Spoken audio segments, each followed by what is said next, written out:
तुकया स्वामी सद्गुरु नाते मस्तकी हात ठेविला प्रसाद देऊन सुखी केला किंवा केला निळा पावन किंवा मदरसा सुद्धा सांगते बाळाला. मदरसा आपल्या बाळाला सांगते, बाळा उठ लवकर आणि जा म्हणले तीर्थ हिंड, तीर्थाच्या ठिकाणी परिभ्रमण कर. त्या ठिकाणी साधू आहेत, संत आहेत, त्या संतांच्या ठिकाणी बस संतबूज कर, चर्चा कर आणि त्यांना तू गुरु करून घे. उठी पुत्रा जाई बाळा फिरते हिंड, साधू संत असती. साधू संत म्हणजे हे कर्तिवा उदंड. आणि अशा पद्धतीनं जा म्हणले, जिथं साधू आहे, जिथं आत्मज्ञानावर स्वार झालेले साधू आहेत त्यांना गुरु कर म्हणते. गुरुशिवाय अत्यंत नाही. असे बरेच त्या ठिकाणी झालेले आहेत. परंतु या कलियुगाचा जर विचार केला तर कलियुगामध्ये आपल्याला इकडं पाहावं तिकडं गुरु समोर दिसतात, परंतु आत्मसाक्षात्काराकडे घेऊन जाणारे, देवाची ओळख करून देणारे हे गुरु पोटावर मोजले केवळ साधू संतांच्या या शब्दावर जर विश्वास ठेवला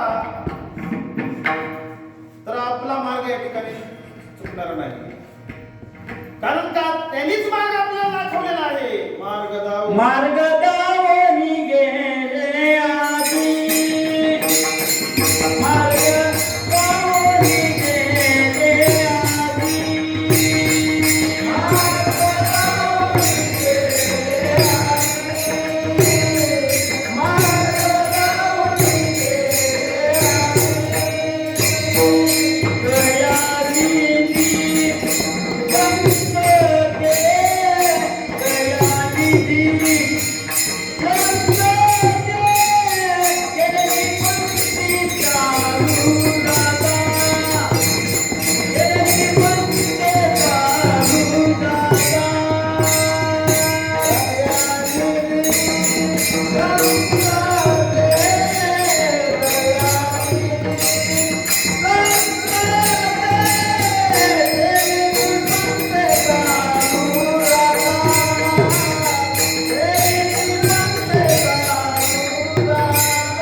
विष्णुदास कुणाला म्हणायचं तर साधू संतांचं वेश धारण करणारे किंवा प्रवचन कीर्तन करणारे संत असतात का? संत हे कीर्तन प्रवचन रामायण भागवत करतात, परंतु कीर्तन भजन प्रवचन करणारे संत थोडेच असतात. नव्हती ते संत करिता कवित्व, संताचे ते हक्क नव्हती संत. म्हणून साधूचा वेश धारण केला म्हणजे काय नाही. मी साधूचा वेश धारण करतो. रामायणामध्ये सर्वांना उदाहरण माहितच आहे. पंचवटीच्या ठिकाणी माता सीता आहे. माता सीतेला त्या हरणाचा मोह झाला आणि भगवान प्रभू रामचंद्रांना सांगितलं की त्या हरणाच्या कातडीपासून मला या ठिकाणी कांचुळी बनवायची. मग भगवान प्रभू रामचंद्र त्या हरणाला मारण्यासाठी गेले. माता सीता पंचवटीच्या ठिकाणी आणि तिकडे तो आवाज आला, लक्ष्मणा वाचव, लक्ष्मणा वाचव. माता सीते नको ते बोल बोलून लक्ष्मणा तिथून दूर लोटलं. आणि तेवढ्या वेळामध्ये हा रावण साधूचा वेश धारण करून आला. भगवे कपडे दिलेले, कमंडूल हातामध्ये घेतला आणि पर्णकुटीच्या ठिकाणी येऊन भिक्षाम देई माते, माता सीतेला माता या ठिकाणी संबोधन केला आहे रावणानं. रावणानं जरी सीतेला पळून नेलं तरी अंतकरण वृत्ती रावणाची वेगळी होती, अगोदरची वेगळी होती. कारण का रावणाची वृत्ती कधी बदलली? ज्यावेळेस संतांची भेट झाली. नारद मुनीनं उपदेश केला रावणाला, किंवा जास्त आतापर्यंत मी ह्या 3 लोकांच्या ठिकाणी राज्य केलं. देव देवता त्या बंदीखानामध्ये टाकल्या, परंतु मला सुख भेटत नाही. नेमकं आणखी काय करावं?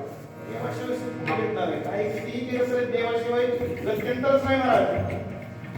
आणि म्हणून सांगितलं की बाबा एकमेव जर तुला सुखी व्हायचं असेल तर रामरूप झालं पाहिजे, ब्रह्मरूप झालं पाहिजे. त्या ब्रह्मसुखामध्येच सुख आहे. हा उद्देश म्हणे हसला आणि म्हटला देवाला प्राप्त करायचं तर विरोधाची युक्ती करायची. आणि म्हणून माता म्हटलेला आहे सीतेला, सीता गेलेला आहे, सीतेची छाया गेलेली आहे. असे वेश धारण करणारे संत असतात का? नाही महाराज, संत नसतात. मग संताची नेमकी विष्णुदासाची नेमकी खूण काय आहे? संत कुणाला म्हणायचं? जगद्गुरु तुकाराम महाराज देवांना विचारतात, संत ते कवन, संत ते कवन, हे दाखवी खूण ईश्वराच्या. भगवान परमात्मा संत कोण आहेत? संत कोण आहेत? जे करंजले गांजले गोपी वने दुर्वासनो रे कोटी साधू कावा देव ते गावा देवा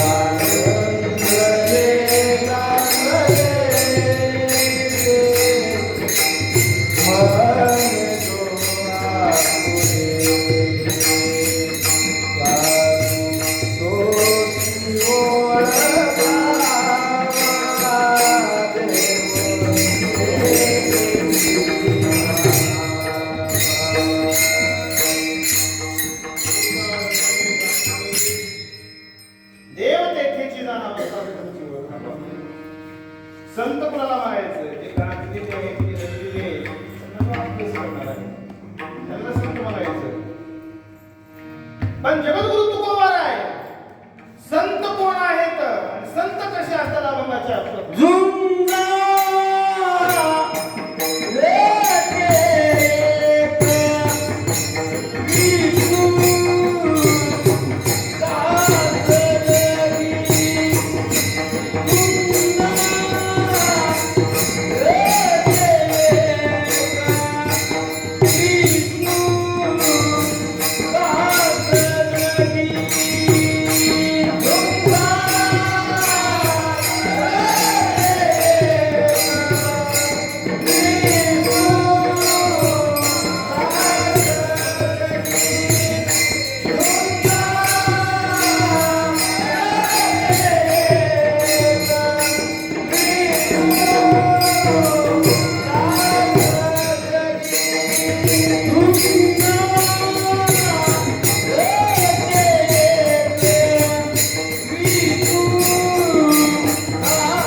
योद्धा, त्याच्याकडे लढाईची अशी वृत्ती असणारे लढवई असे जे आहेत ते साधू झुंजार विष्णूचे दास आहेत म्हटले. मग विष्णूच्या दासाने नेमकी लढाई आतापर्यंत कुठं केलेली आहे? झुंजार तर आहेत पण लढाई केली असं कुठं ऐकलेलं नाही. भगवान परमात्म्याने लढाई केली कारण का दुष्टांचं निर्मूलन करण्यासाठी, साधू संतांचं रक्षण करण्यासाठी वेळोवेळी भगवान परमात्म्याने अवतार घेतले. प्रभू रामचंद्राने रावणाचा वध करण्यासाठी अवतार केला. कृष्णानं कंसाचा वध करण्यासाठी अवतार धारण केला. हे कामच आहे तुझं. धर्माला ज्ञानी आल्यानंतर रक्षण करण्याचं काम आहे. यदा यदा हि धर्मस्य ग्लानिर्भवति भारत अभ्युत्थानमधर्मस्य तदात्मानं सृजाम्यहं परित्राणाय साधूनां विनाशाय दुष्कृतं धर्म संस्थापनार्थाय संभवामि युगे युगे. त्याचं ते कर्तव्य ते करणार आहे. परंतु साधू संत जे आहेत ना ते झुंजार आहेत. त्याचा अर्थ आपल्याकडे पाहू. पाप पुण्य अंगी नात्रैक्या. साधू संतांच्या अंगी पाप आणि पुण्याने ते बाधितच होत नाही. कसं मग पाप म्हणजे काय, पुण्य म्हणजे काय आणि पाप पुण्यातीत म्हणजे काय? तर 18 पुराणामध्ये भगवान व्यासाने या ठिकाणी सांगितलेलं आहे, व्यास मुनीने सांगितलेलं आहे. 18 पुराणेषु व्यासेषु वचनं पुण्याय परोपकाराय पापाय प्रतिगमनम्. व्यास महर्षी म्हणतात पुण्य म्हणजे काय तर परोपकार करणे, पाप म्हणजे काय आहे तर ते परपीडा, दुसऱ्यांना त्रास देणे. पाप तया नाव परदागम, पाप ते परधन अपहार, पाप तेची निंदा, परपीडा परद्वेष, पाप ते उपहास पुढीलांचे, पाप तेची जीवी विषयांची आसक्ती, पाप अभक्त कुळाचारी. पाप म्हणजे काय? परदारागमन, दुसऱ्याच्या स्त्रीकडे वाईट पाहणं हे पाप आहे म्हणाल. रावणाने तेच केलं, पाप केलं. दुसऱ्याचं धन हरण करणं हे पाप आहे. दुसऱ्याची निंदा करणं, निंदा नालस्ती करणं हे पाप आहे. दुसऱ्यांना पीडा देणं पाप आहे. आणि भगवान परमात्म्याची भक्ती करणं न करणं हे सुद्धा पापच आहे. कुळाच्या ठिकाणी जन्माला आला, भक्तीच नाही केली, भगवान परमात्म्याचं चिंतन नाही केलं, देवाकडे झाला नाही, तो दर्शन देवाचं घेत नाही, ते सुद्धा पापच आहे. अभक्त पाप, अभक्त पाप, देवंत कुळाचारी. कुळाच्या ठिकाणी येऊन काय अभक्त आहे ना, पापच आहे ना. पापाविषयी या ठिकाणी सांगतात किंवा पापाचं आणि बरंच या ठिकाणी सांगितलेलं आहे. पापाविषयी शास्त्रकारांनी बरंच या ठिकाणी सांगितलेलं आहे. नेमकं पाप काय, तर पापाची लक्षणं किंवा पापाचे प्रकार तुम्हाला सर्वांना माहितच आहे. किंवा पाप कोणत्या प्रकारातून केलं जातं, काही पाप वाचिक पाप आणि मानसिक पाप. तर पापाचे प्रकार आपल्याला पाहायचे झाले तर पापाचे 3 प्रकार आहेत. एक सामान्य पाप, मध्यम पाप आणि उच्च पाप. सामान्य पापामध्ये हे येतात पाप परदार, गमन, प्रदान, परधन, हरण, परदान, दुसऱ्याचं धन मिळवणं हे सुद्धा काय सामान्य पाप आहे. पण मध्यम पापाचा जर विचार केला तर एखाद्याला विष देणं, एखाद्याच्या घराला आग लावणं हे मध्यम स्वरूपाचं पाप आहे. कपट कारस्थान करणं हे मध्यम स्वरूपाचं पाप आहे. आणि महाराज कपट केल्यानंतर कपटाचं तळपट होत असतं. प्रसिद्ध अशी कथा सर्वांना माहितच आहे रामायणातली, महाभारतातली. कद्रू आणि मीता हे 2 कोणाच्या पत्नी आहेत? कश्यप ऋषीच्या पत्नी आहेत. सवती आहेत आणि सवतीमध्ये मत्सर असतो महाराज. मत्सरापोटी काय झालं, एक दिवशी सूर्याचे घोडे विनिता म्हणू लागली सूर्याचे घोडे कसे आहेत ते शुभ्र आहेत. कद्रू तेवढेच आले. कद्रूला सांगलाय बरोबर म्हणले सूर्याचे घोडे कसे आहेत शुभ्र आहेत पांढरे आहेत. कद्रू म्हणू लागली नाही नाही म्हणले निळे घोडे आहेत ते जरा पहा म्हणले. आणि खरोखरच सूर्याच्या रथाचे घोडे कसे आहेत व पांढरे आहेत. पण कद्रू मत्सर असतो ना माझंच खरं म्हणायचं सगळं जे काय आहे ते माझंच खरं. आणि यांच्या समाधानातून कद्रूला माहित होतं की बाबा सूर्याच्या रथाचे घोडे पांढरे नाहीत. सूर्याच्या रथाचे घोडे हे निळे नाहीत पांढरेच आहेत. सापाला सांगितलं कद्रूचे मुलं कोण सर्प. सर्पाने जाऊन मग कद्रूला सांगितलं जाऊ म्हणजे सूर्याच्या रथाच्या घोडे जे आहेत ते निळे करा. साप गेले त्या ठिकाणी. सापानं विष त्या घोड्यावर टाकलं. घोडे सगळे निळे झाले. आता साप सूर्याकडे गेल्यानंतर सापाला पंख होते. पंख सगळे छटून गेले आणि सूर्याच्या घोड्याला निळं केलं. आणि लगेच विंत्याला म्हटलं विंता ये इकडे बघ म्हणजे सूर्याचे घोडे निळे आहेत का नाहीत. आणि खरोखर निळे दिसते. आणि तिथे शर्यत ठरली होती पैल ठरली होती जर सूर्याचे घोडे निळे असतील तर विंता तुला 1000 वर्ष माझ्या घरी नोकरी करावं लागेल पाणी भरावं लागेल. आणि खरोखरच मग त्या कद्रूची दासी ही विंता झाली. म्हणजे कपट केले ना कपट केलं. मग ती सगळी कथा त्या ठिकाणी तुम्हाला माहित आहे की समुद्राचं मंथन तिथून परत अमृत निघालं. गरुडाला मग ते अमृत आपल्या मातेची सोडवणूक करण्यासाठी अमृत आणलं. अमृत दिलं. मग अमृताचा कुंड दिल्यानंतर शाकाहारी वगैरे अमृताचा कुंड घेऊन गेला. सर्पाने राहिलेला अमृत त्या ठिकाणी चाटलं सर्पाच्या जिभेला गवतावर पडलं होतं ते हराळीवर. हराळीला चाटल्यामुळे त्यांची जीभ कापली गेली. म्हणून सर्पाला 2 प्रकारचे असतात जीवाला. ही सर्व कथा. आणि शाप दिला होता कद्रूनं माझं काम ऐकत ना तुम्ही जळून खाक व्हाल. आणि ते खरोखर ठरलं. सर्प याग यज्ञ झाला. सर्प यज्ञाच्या ठिकाणी सगळ्या जगातले साप मरू लागले पडू लागले. आस्तिक मुनीने सर्व थांबवले.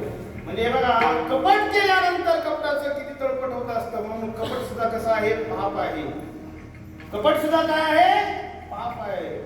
आणि उच्च दर्जाचं पाप जर आपण विचार केला तर महापातकाचे लक्षण ब्रह्महत्या सुरापान सुवर्णस्ते परदारगमन तत्संगी 5वा.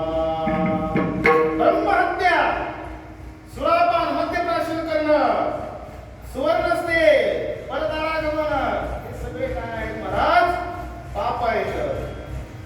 आणि या पापात हे पाप झाले. पुण्याचा जर विचार केला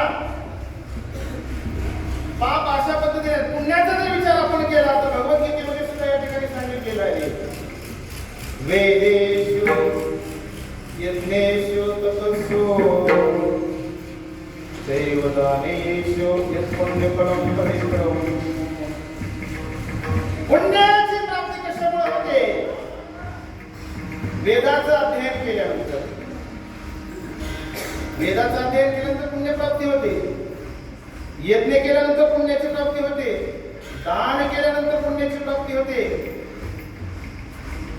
पण हे पुण्य जे आहे हे पुण्य खरोखरच प्राप्त होतील का नाही याची पण शंका आहे. कारण वेदाचं पठण वेदाचं पठन या ठिकाणी ब्रह्मदेवाने केलं. 4 वेद आहेत यजुर्वेद अथर्ववेद सामवेद ऋग्वेद. भगवान परमात्माच्या कंठातून निर्माण झालेले वेद ब्रह्मदेवानं पठन केले. आता पठन केल्यानंतर पुन्हा ते दाखवावं लागतं. मग ब्रह्मदेव आले भगवान विष्णू परमात्माला म्हणले बघा म्हणले मी हे वेद पाठ केले आणि मला वेद आता म्हणून दाखवतो कुठं चुकलं तर मला सांगा.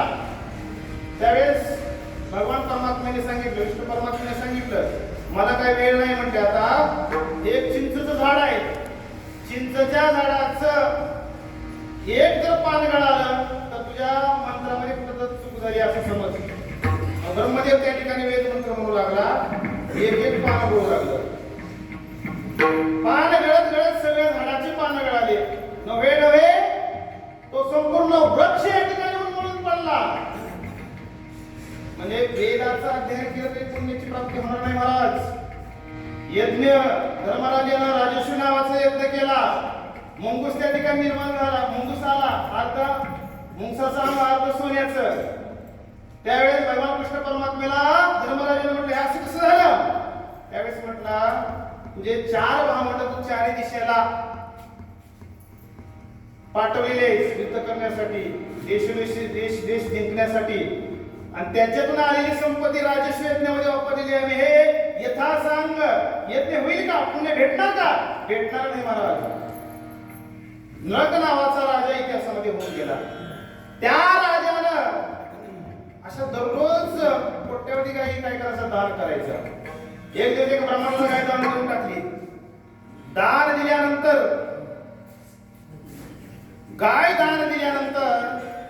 ती गाय परत राजाच्याच कळपामध्ये आली आणि राजाला दुसऱ्या दिवशी तीच गाय दान दिलेली गाय दुसऱ्या ब्राह्मणाला दिली. तो ब्राह्मण आला, त्या 2 ब्राह्मणांचं वाटलं लागला माझी गाय. अरे म्हणजे मला राजाला दान दिली आहे. दोघेही गेले.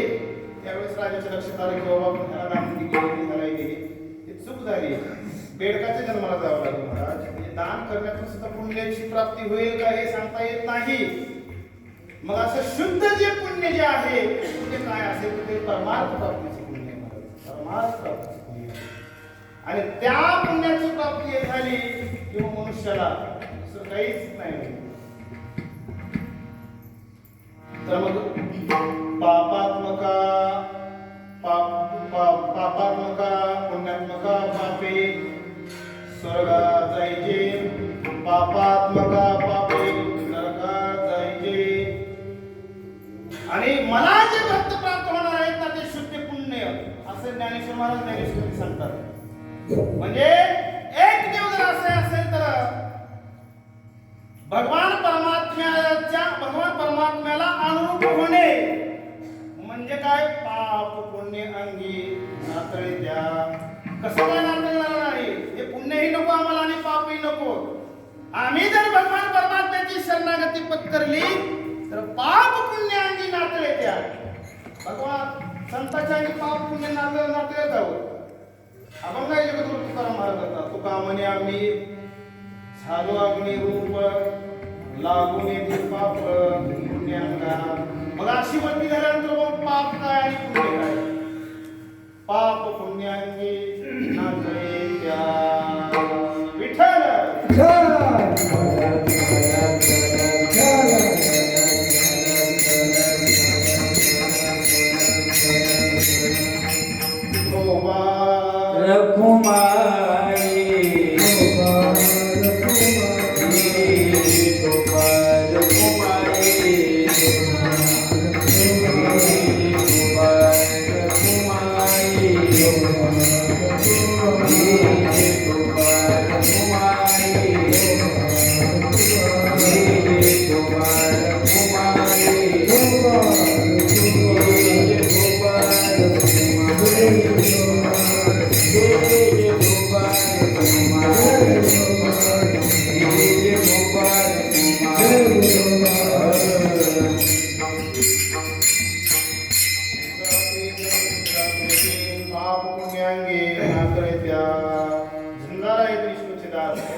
शस्त्राची आवश्यकता असते. पुराणामध्ये बरेच शस्त्र आहेत. तोमर आहे, पटिश आहे, लवरी चक्र आहे, धनुष्य आहे, खडग आहे. हे बरेच शस्त्र आहेत. पण साधू संतांनी शस्त्र जे नेमकं कोणतं घेतलं त्या बंधाच्या दुसऱ्या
पांडुरंग ध्यानी पांडुरंग म्हणे जागृती स्वप्ने पांडुरंग दिवस रात्र मला पांडुरंगच आहे देवाशिवाय दुसरं काहीच नाही म्हणजे हे शस्त्र आहे ह्या शस्त्रामुळे आम्ही काय केलेलं आहे कळी काळावर त्या ठिकाणी विजय मिळवलेला आहे ज्ञानदेव म्हणे हरिनामाचे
एकमेव नाव या ठिकाणी घेतलेलं आहे गोविंद घेतलेलं आहे त्या गोविंदाला माझ्या ठिकाणी बसवलेलं आहे अविनाशी बरी मुलाली ऐसे लाविंच्या नावाचे एकमेव किस्सा वेळ तास लागला गोविंदाचं ते सत्यराय महाराज झुंज करण्याचं नाम ते हत्यार आहे हे अंतरंगातलं या ठिकाणी जगद्गुरु तुकाराम महाराजांनी लक्षात सांगितलेलं आहे बाह्य रंगाचा जर विचार केला तर जगद्गुरु तुकाराम महाराज अभंगाच्या तिसऱ्या चरणामध्ये सांगतात उर्धव पंढरा भाळ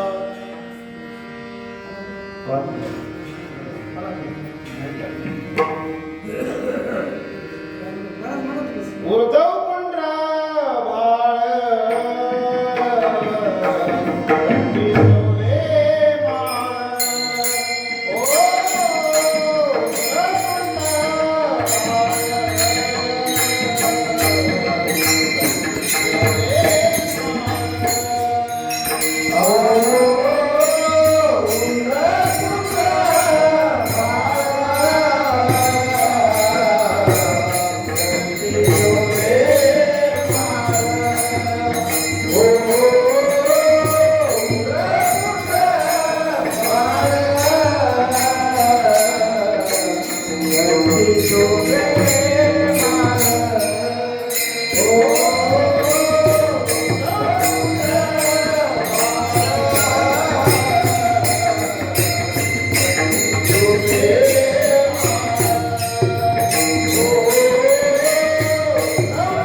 शंकराच्या आकाराचा असा गंध या ठिकाणी लिहिलेला आहे, बाळाच्या ठिकाणी, मस्तकाच्या ठिकाणी.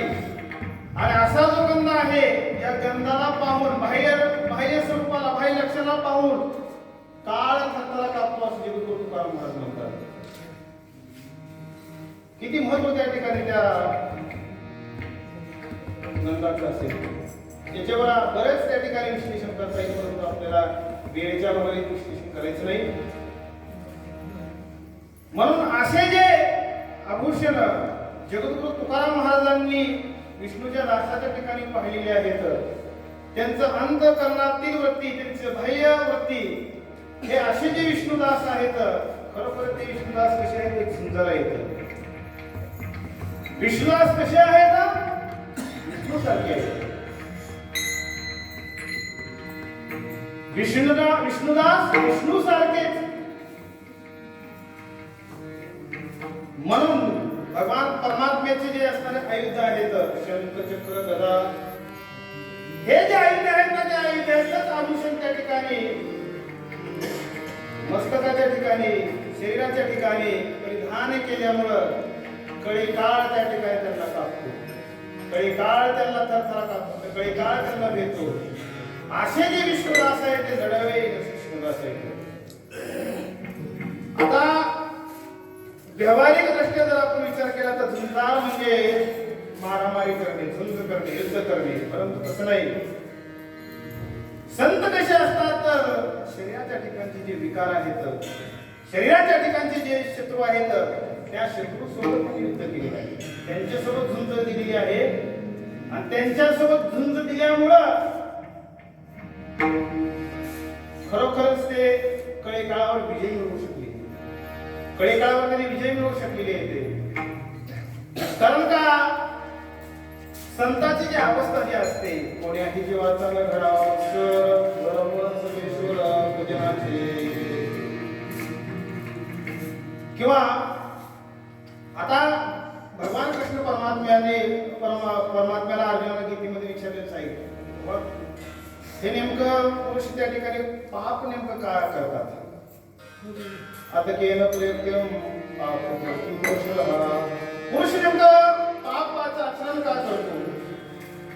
भगवान कृष्ण परमात्म्याने गीतेमध्ये सूत्र दिलेलं आहे, एष क्रोधः, एष कामः. क्रोध, काम आणि रजोगुणाचे जे स्वभाव आहेत, त्या स्वभावाच्या कारणास्तव माणसाच्या ठिकाणी विकार आले की विकारामुळं दुसरं तिसरं शत्रू पाहायची गरज नाही, आपल्यामध्ये शत्रू जमलेले आहेत. काम, क्रोध, लोभ, मद, अहंकार या सर्वांचं नायनाट करणे, हे ज्ञाननिधीचे भजन, विषयदरीचे वाघ, भजन मार्गीचे मांग, हे ज्ञानाच्या मार्गावर आड येणारे, परमात्म्याच्या मार्गावर आड येणारे हे जे शत्रू आहेत त्यांच्यासोबत झुंज करायचे. झुंज केली आणि त्याच्यामध्ये विष्णूचे दास त्या ठिकाणी यशस्वी झालेले आहेत. महाराज काय यशस्वी झाले, अभंगाचं शेवटचं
ते शंख जे आहे चक्र जे आहे रंग आहेत. जसं आपण आभूषण परिधान करतो दागिने परिधान करत असते तसं हे शंख चक्र हे जे आहे ते शृंगार आहे आणि मुखाच्या ठिकाणी नामामृत आहे. केवळ भगवान परमात्म्याचंच नाम हे सर्व कारणास्तव ते जे विष्णुदास जे आहे ते सुंदर आहे, जिंकलेला आहे. काम क्रोध बल अहंकार हे विकार जिंकलेले आहेत आणि हे जिंकल्यामुळं काळ सुद्धा त्यांना त्या ठिकाणी कापतो. काळावर त्यांची सत्ता आहे. या अभंगाच्या ठिकाणी तुकाराम महाराजांनी विष्णुदासाचे आंतरिक लक्षण आणि बाह्य लक्षणाचा विचार केला आहे. खरोखरच आजच्या कीर्तन सेवेमध्ये माझ्या बुद्धीला ज्याप्रमाणे जमून जसं ह्या अभंगावर काही ठिकाणी बोलण्याचा प्रयत्न केला आहे. जे योग्य आहे ते सद्गुरूंचं आहे, साधू संतांचं आहे, हनुमंतरायाचं आहे, गुरुवर्यांचं आहे. आणि बोलता बोलता एखादा शब्द एखादं वाक्य बुद्धीच्या दोषामध्ये वेगळं गेलं असेल तर ते माझ्या बुद्धीचं प्रकट दोष आहे. त्या ठिकाणी मी परत शब्द घेतो आणि आपल्या पावन नदीच्या ठिकाणी परमार्थ प्रेमी असणारं गाव बरेच महात्मे या ठिकाणी आहेत, कीर्तनकार आहेत. बाबा महाराज लोक असतील, लोखंडी बाबा असतील, गायनाचार्य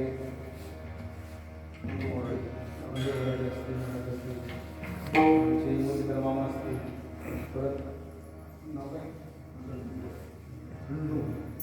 पकवाज या ठिकाणी सुंदर असं वाजवला. सर्व ठिकाणी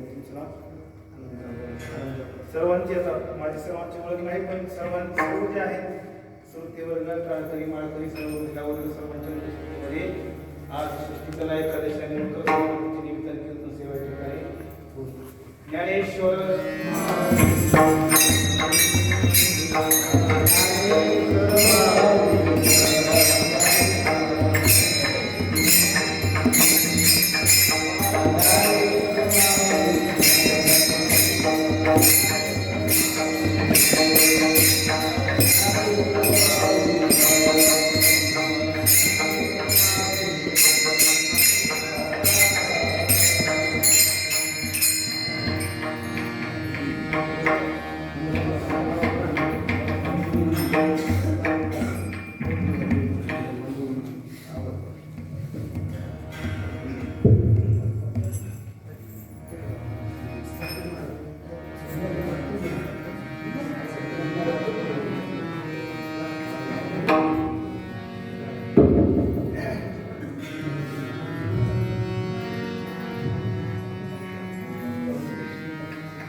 Hare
धर्म